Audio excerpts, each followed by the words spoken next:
আসসালামু আলাইকুম রহমতুল্লাহ। কাদিয়ানি কাফের, কারণ তারা হযরত মুহাম্মদ সাল্লাল্লাহু আলাইহি সাল্লামকে শেষ নবী মানে না, এবং তার অন্যান্য আরও কিছু আকীদা আছে।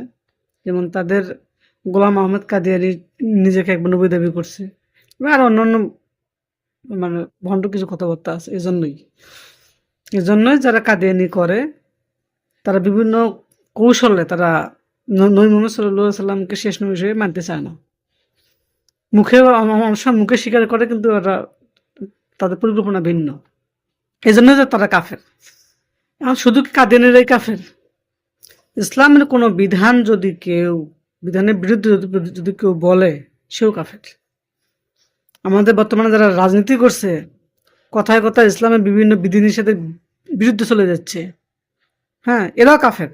মনে রাখবেন এটাই। শুধু কাদিয়ানি কাফের না, ইসলামের যে কোনো বিধানের বিরুদ্ধে যারাই কথা বলছে প্রত্যেকেই কাফের।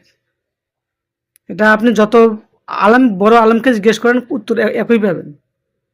যারা ইসলামের কোনো বিধানের বিরুদ্ধে কথা বলবে, তারা কাফের, তাদের ঈমান আর থাকবে না।